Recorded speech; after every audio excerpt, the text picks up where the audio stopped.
SLR Magic, they keep making some pretty cool stuff. They were kind of focused on the faster aperture lenses for a while, and then they kind of came out with a weird, almost LA 7200 anamorphic alternative with their anamorphot adapter. And now SLR Magic announced the Rangefinder Cine adapter.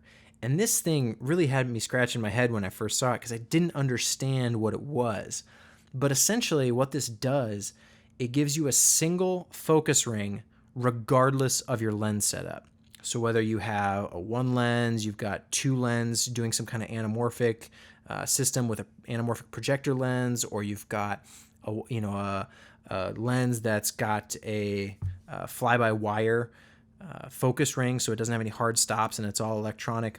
Regardless of the lens setup, if you put this thing, it's a piece of glass that sits on the front of the lens, you screw it on, and it allows you to use that for your focusing. So you set whatever your other lens stuff is, set it to infinity focus, and this adapter sits in front of the lens, and that is what allows you to focus. And it works by using kind of like a variable diopter system. So anyone who's familiar with anamorphic shooting probably knows about diopters. They essentially change the focal range of the lens. So I shoot sometimes with the LA 7200. It's an anamorphic lens adapter, and I need to use diopters on it to allow me to focus closer, because that adapter lets you can focus at far distances close to infinity, but anything close you have to throw a diopter on there, like a close-up filter, to actually change your focal distance and pull it closer to the lens so you can focus a little closer. And this is like a variable diopter. So rather than being stuck with like a +1 or +2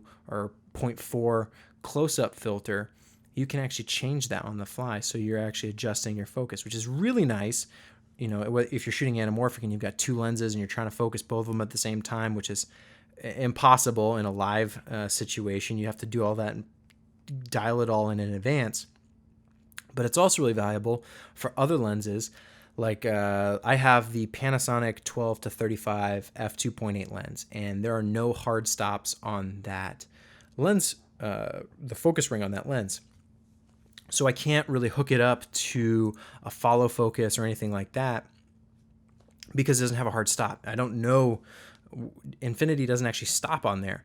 This would let me set that lens to infinity, and with this Rangefinder Cine adapter, I could put that, screw it on the front, and focus there with hard stops, and it's even got focus gears, so you could hook it up to a follow focus. And it certainly adds that extra level of production usability that you don't get with some of the cheaper lenses. Now, the downside to this is you are throwing another piece of glass in front of your lens, and I'm not always a fan of that. Sometimes it's worth it for the trade-off, but it's gonna impact sharpness. There's really no way around it. You're putting more glass in front of that lens, and it's gonna impact sharpness, but we'll see by how much. Depending on your lens setup and what you're running, it may be negligible, or maybe you don't really care about optimal sharpness and you're okay with taking a little hit there for the usability of this thing. Because if you have, this thing was made for anamorphic shooters, people who have the cheaper anamorphic, either projector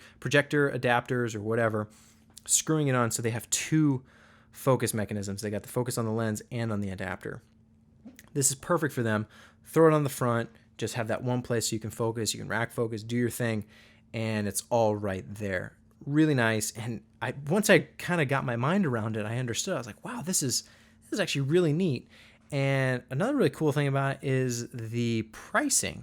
So they're marketing this as a $600 adapter, but that $600 one has witness marks, which is essentially, you're focusing to a specific distance from the lens. So you know that if someone's 3 feet out, you focus to 3 feet, boom, you're in focus right there.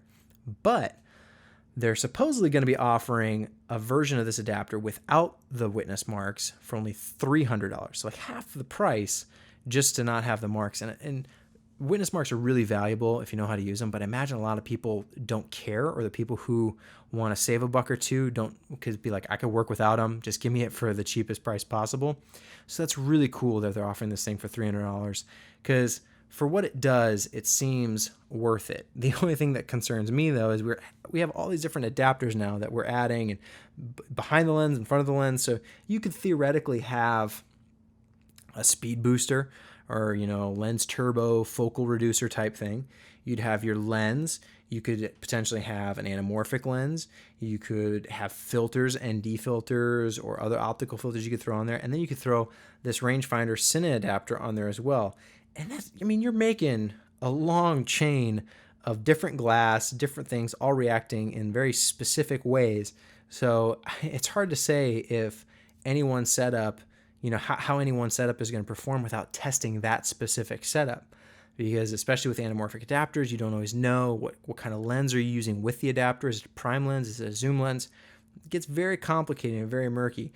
But if you see the value in this, which I certainly do, I don't know if I'm going to buy one just yet. Apparently there's going to be a few deals that SLR Magic is going to throw out their kind of little combination with their anamorphic adapter, which I'm really curious to try out. I have the Panasonic LA7200, and that thing was not intended for what a lot of people are using it for now. And I've made other videos talking about it, but I've never really been happy with the performance of that. And I don't even know if you could use the SLR Magic Rangefinder Cine adapter with the LA7200 anamorphic adapter. I don't know if it would work. There's probably a way to make it happen. I've used diopters with the LA7200, but it would just be a matter of making it fit and getting the right combination. So I don't know if I'm going to get one, but I certainly might rent one if they're available anywhere locally, or maybe I'll test one out from like Lens Rentals or something like that if they end up picking them up. But I like that SLR Magic is doing that, kind of catering to the lower budget, lower end kind of. Not that like this is, you couldn't do a high-end production with this. I certainly could imagine you could, but I like that they're making it cheap enough to where people could buy one, use it for fun, use it for independent film, for just fun movie making on the weekend or what have you, and still offering that higher quality to where you could use it on a bigger production if you wanted, if you didn't have the budget to rent some actual anamorphic glass. It's right in that lower end to mid tier shooter range, which I really, really like the companies that are catering to that group, like Samyang or Rokinon. Those lenses are so great, and even though they don't have autofocus, they're still doing stuff, offering like high-end features like the cinema focus rings and kind of casings and the stepless apertures, all that stuff. It's really neat to see these companies bringing that high-end cinema stuff down to the more budget-conscious shooters, the people who want to actually own their own gear so they can film all the time with it. So great to see. So I'm excited to check out this SLR Magic Rangefinder Cine adapter.